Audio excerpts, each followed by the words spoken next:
नमस्ते, मैं Sapna Kakade, founder and director of Pune business club Sahyog ventures. आज सहयोग क्विक बज़ में हमारे साथ एक international health to wealth coach, motivational speaker, जिनको अपने फील्ड का 18 इयर्स प्लस का एक्सपीरियंस है, ऐसे संध्या जी बडोले मैम हमारे साथ है। और आज हम इनसे काफ़ी नॉलेज लेंगे, काफ़ी चीज़ों के बारे में सीखेंगे जो I will tell you uncommon है और जो बहुत ज़रूरी है हम सबको जानना। सो गौर से सुनिए हमारी पूरी बातचीत, लास्ट तक सुनिए, एंड तक सुनिए, और इसमें से आपको जितना भी नॉलेज मिला है ये आप खुद भी लीजिए और इस वीडियो को ज़्यादा से ज़्यादा शेयर कीजिए। सो नमस्ते Sandhya ji. Thank you so much सपना जी, आपने मुझे यहाँ पे बुलाया। I feel really oblique and definitely हम लोग कुछ ऐसे टॉपिक के ऊपर बात करेंगे। आज का हमारा टॉपिक है impact of emotions on your mental and physical health. जितने भी दर्शक देख रहे हैं, मैं उनको बताना चाहूँगी कि ये टॉपिक हमने इसलिए सिलेक्ट किया है क्योंकि इमोशंस का बहुत बड़ा इम्पैक्ट होता है। And thank you so much सपना जी, आपने मुझे यहाँ पे बुलाया। हम ऐसे ही बातें करेंगे और देखेंगे कि आगे क्या दर्शकों को हम दे रहे हैं। Yes yes. सो मैम का जो अकेडमी है उसका नाम ही है master emotions to master life. Unique name है एकदम, master emotions to master life academy.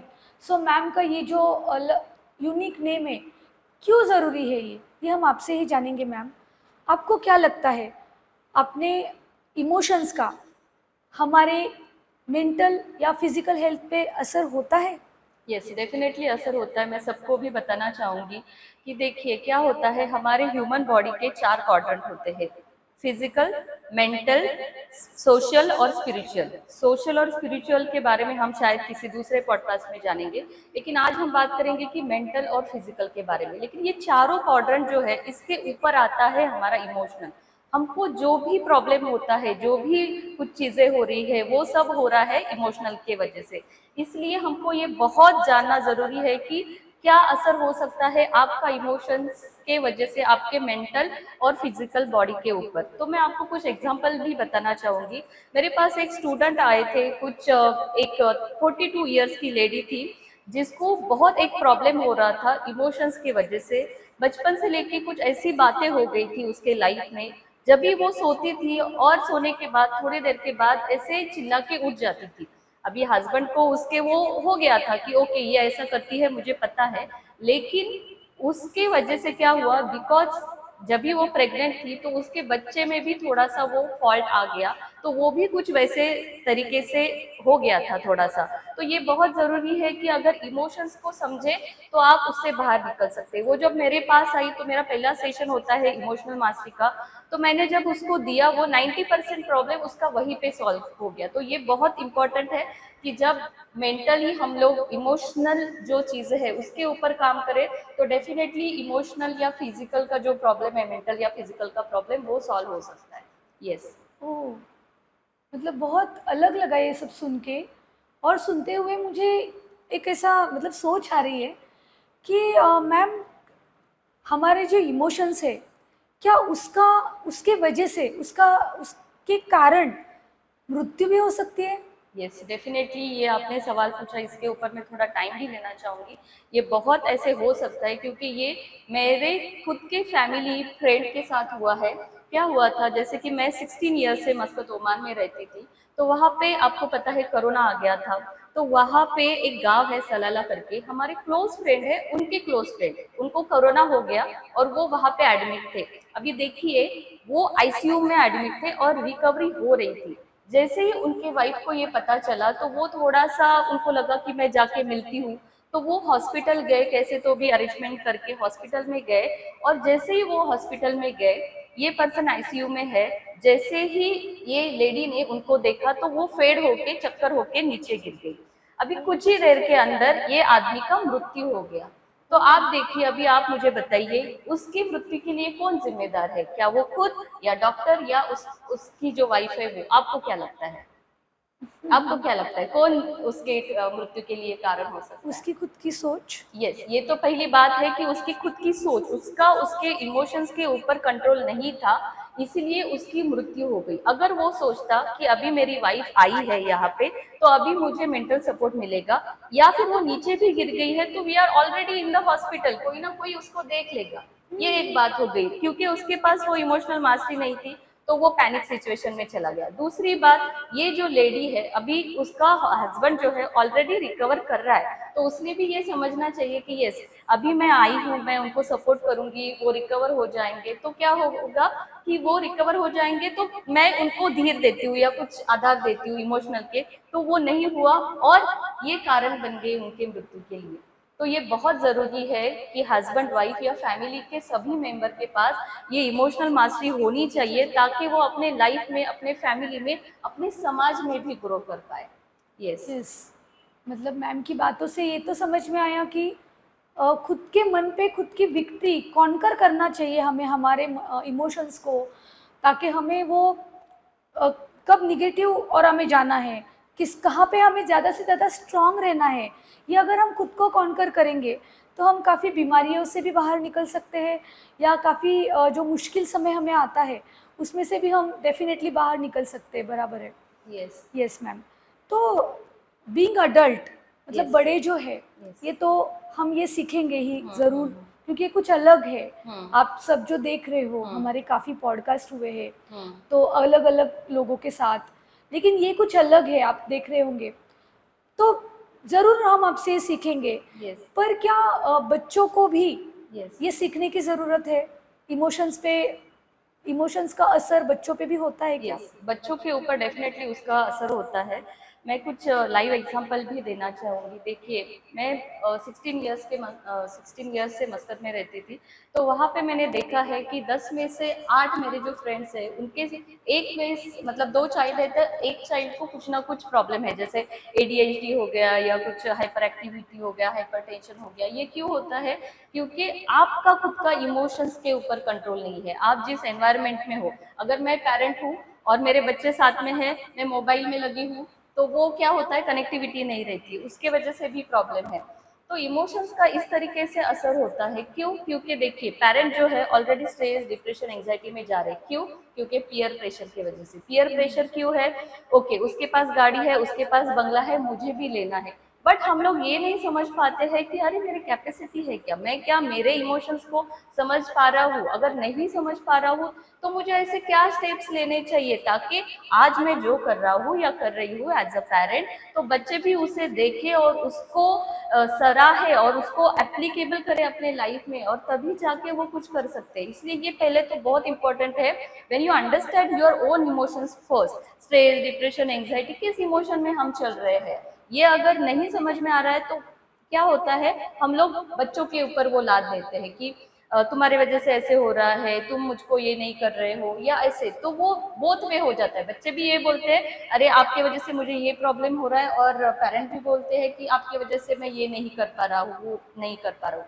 लेकिन अगर दोनों भी पूरे एनवायरमेंट में, पूरे परिवार में सब लोग एक दूसरे का इमोशन समझे, या पहले तो खुद के इमोशंस के ऊपर मास्टरी हासिल करें, तो ये बहुत पॉसिबल है कि एज अ फैमिली हम लोग ग्रो करें, फाइनेंशियली सक्सेसफुल हो, एक होलिस्टिक लाइफ भी हम लोग जी सकते हैं। तो इट्स पेरेंट्स रिस्पॉन्सिबिलिटीज कि पहले खुद के ऊपर काम करो, देन दूसरों के ऊपर काम करो, और बच्चे भी वो देख के फिर अप्लाई करेंगे अपने लाइफ में। मतलब बच्चों का भी ये सीखना या इसका नॉलेज बच्चों को होना ज़रूरी है, how to master their emotions. Yes, ये यस, जरूरी तो ये yes. ज़रूरी है। ये तो हमें पता चला कि बड़ों को भी इसमें मास्टरी ज़रूरी है, बच्चों को भी ये सीखना ज़रूरी है। पर मुझे ये पूछना है आपको कि इमोशंस के बारे में अगर सीखना होगा तो हमें क्या करना पड़ेगा? हम्म, देखिए, मैं सभी दर्शकों को भी ये बताना चाहूंगी कि इमोशंस के बारे में सीखना है तो हमें क्या करना पड़ेगा। लेकिन पहली बात तो ये समझ में ही नहीं आता है कि मुझे इमोशनल मास्टरी की ज़रूरत है या मैं किसी इमोशन के स्टेट में जा रहा हूँ, ये समझ में ही नहीं आता है। तो मैं कुछ टिप्स देना चाहूंगी कि कैसे डिसाइड हो कि आपको ये ज़रूरी है कि नहीं है। तो पहले तो क्या करना है कि पिछले 1 साल का आपको एक एनालिसिस करना है। अगर health, wealth, relationship, career, finance, business, इनमें से किसी भी एक भी चीज में अगर आप वहीं पे अटके हो, अगर आप उसके ऊपर नहीं जा रहे हो, एक दायरे में ही अटके हो, तो आप समझ जाइए कुछ ना कुछ इमोशंस का गड़बड़ है। ये पहली बात हो गई। और दूसरी बात ये है, देखिए ये एक डिजिटल इरा चल रहा है, हमारे पास फास्ट लाइफ हो गई है, fast food, fast pizza, fast delivery, सब फास्ट हो गया है, लेकिन हमारी लाइफ इसमें बहुत स्ट्रगल कर रही है। जो डिजिटल इरा चल रहा है, इसमें रील्स है हमारे पास, सारी कुछ चीजें अवेलेबल है, फिर भी हम लोग ग्रो क्यों नहीं कर पा रहे हैं? क्योंकि हमको पता ही नहीं है कि क्या करना है। किसी ने बोल दिया कि ओके तुम्हारी हैंड राइटिंग है ना, ये ऐसे एल मत लिखो, ये ऐसे लिखो, तो आप उसके ऊपर विश्वास कर देंगे कि ओके शायद मेरे हैंड राइटिंग में गड़बड़ है, इसलिए मैं लाइफ में आगे नहीं बढ़ पा रहा हूँ। तो आप हैंड राइटिंग एक्सपर्ट के पास जाएंगे, या जिसने आपको बोला है वो बोलेंगे आप इस तरीके से लिख लो। अभी इसके पीछे भी देखो इमोशंस है। आपने बिलीव करना भी एक इमोशंस है। If you believe it will work, if you not believe it will not work. तो सबसे ऊपर आप देखेंगे ना तो इमोशंस ही है। अभी मैं आपको एक बहुत ही बेहतरीन और गहरा एग्जांपल देना चाहूंगी। जैसे कि आपको पता है कि master emotions to master life academy की मैं फाउंडर हूँ, और जहाँ पे भी इमोशंस का प्रॉब्लम होता है वहाँ पे मैं जाती हूँ और मेरे बारे में बताती हूँ। तो ऐसे भी मैं एक इवेंट में गई और मेरा जो कूपन कार्ड है जो कि फ्री रहता है पहला, वो मैंने एक पर्सन को दिया। अभी वो पर्सन खुद ज्योतिष शास्त्र में डॉक्टरेट है, ओके, और उनको वो मतलब वो आए मेरे पास, मैडम मुझे आपका कूपन चाहिए, मैंने दिया उनको। फिर उनका कॉल आया उसके लिए, बोले मैम आपका मुझे फ्री सेशन लेना है। मैंने कहा ठीक है कोई बात नहीं है। तो जैसे जैसे हम लोग बात कर रहे थे वो बोले कि मैम जो भी है ना वो ज्योमेट्री है, मैं इमोशंस के ऊपर भरोसा नहीं करता। मैंने कहा ऐसे क्यों, आप भरोसा क्यों नहीं कर रहे? तो वो बोल रहे हैं सब कुछ प्रॉब्लम जो हो रहा है ना वो इमोशंस के वजह से हो रहा है। ओके, कि ये वॉर चल रहा है इमोशंस के वजह से चल रहा है, रिलेशनशिप हो रहा है वो ब्रेक हो रहा है वो इमोशंस के वजह से हो रहा है। तो मैंने कहा देयर यू आर, आप भरोसा नहीं करते हो लेकिन आप फिर भी मान रहे हो कि सारा खेल इमोशंस का है। और इसी के लिए मैं कंट्री छोड़ के यहाँ पे आई हूँ, क्योंकि सच में सारा खेल इमोशंस का है।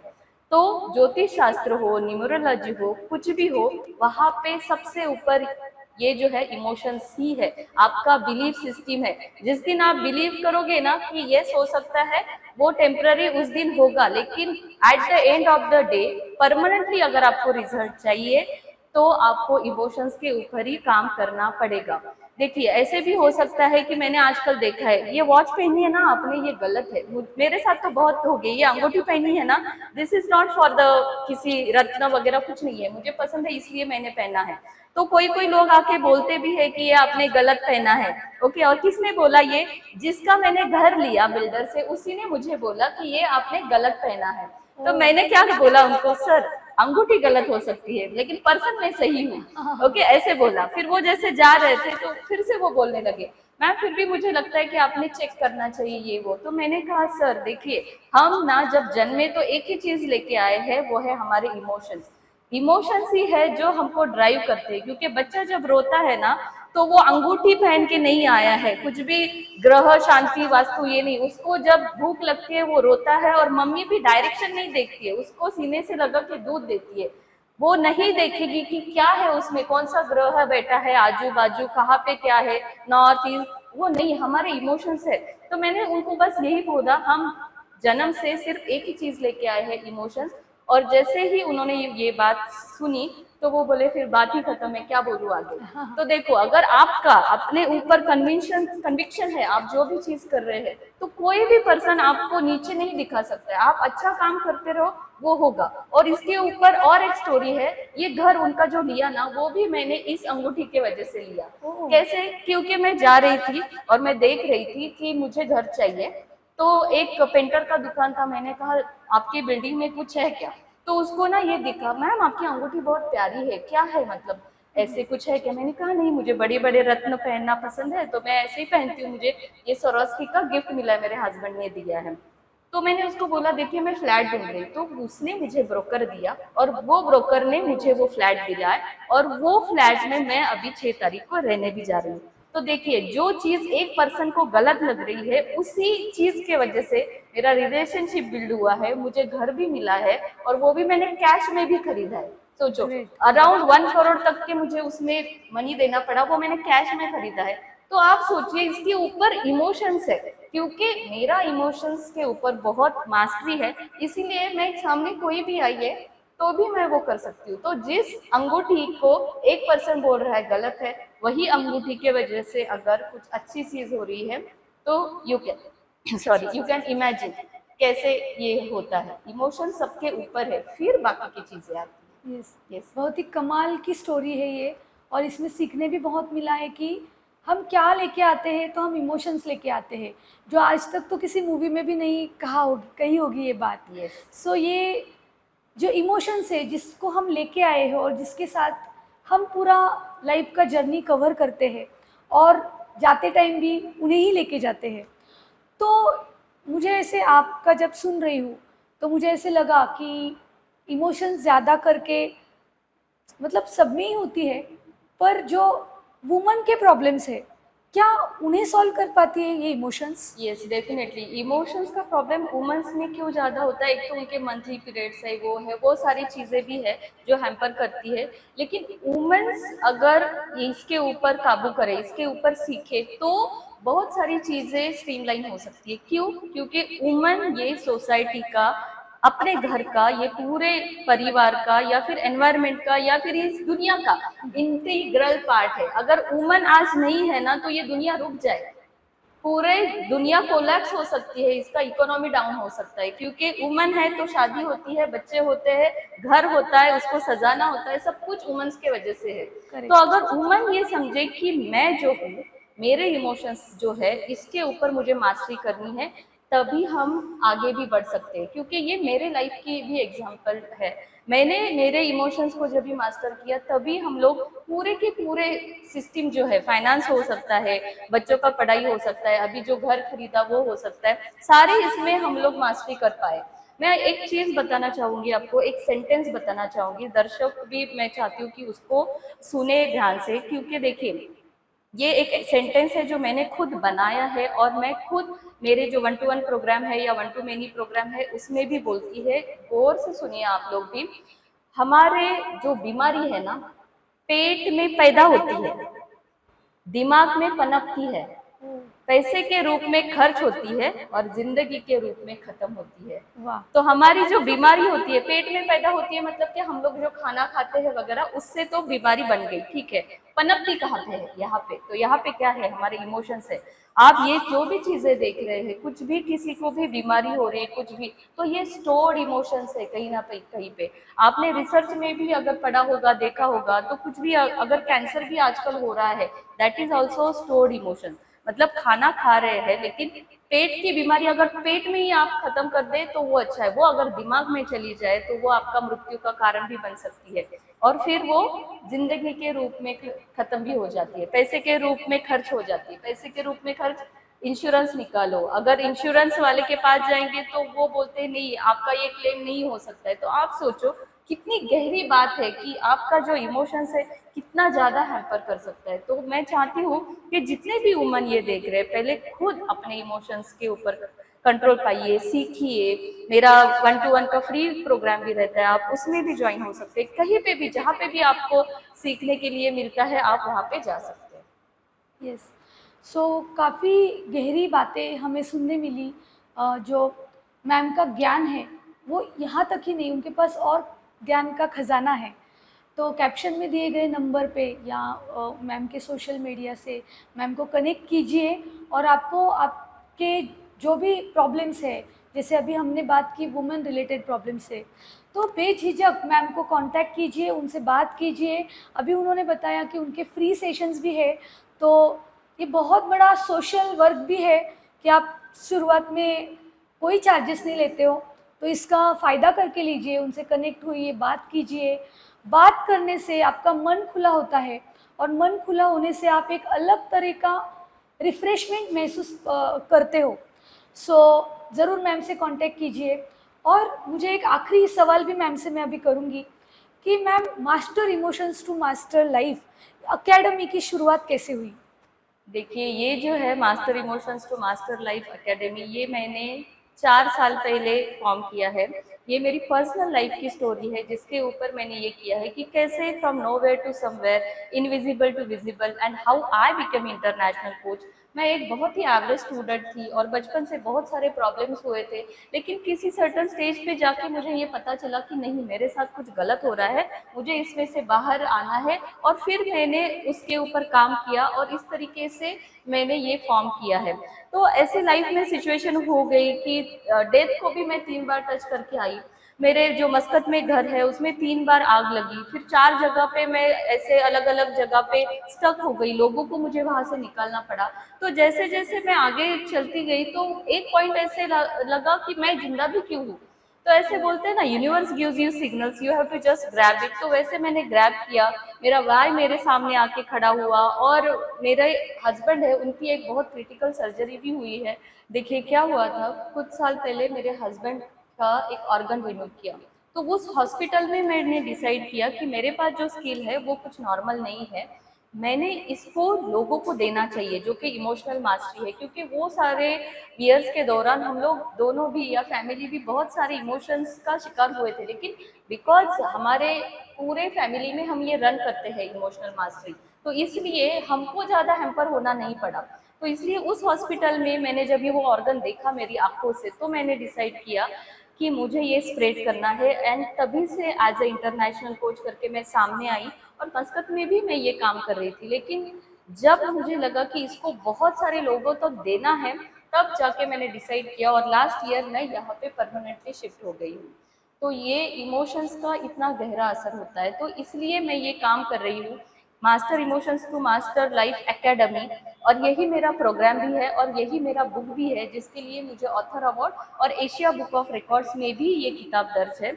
ये अमेजॉन किंडल के ऊपर भी अवेलेबल है। और सारे दर्शकों को भी मैं ये बताना चाहूँगी कि आप ये एक बहुत नॉमिनल चार्जेस में बाय कर सकते हैं, जिसमें कि मेरी पूरी स्टोरी है और आप किस तरीके से ये इमोशनल मास्टरी हासिल कर सकते हैं, ये पूरा दिया है उसके अंदर मैंने। यस।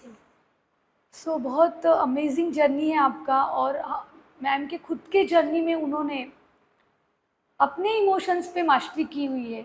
सो अनुभव के साथ अगर कोई बनता है या सिखाता है तो उसको बहुत बड़ा वैल्यू होता है, और वही वैल्यूज़ हमें अब मैम परमानेंट इंडिया में आ गए हैं तो हमें इंडिया में ये सीखने मिलेगा, जानने मिलेगा।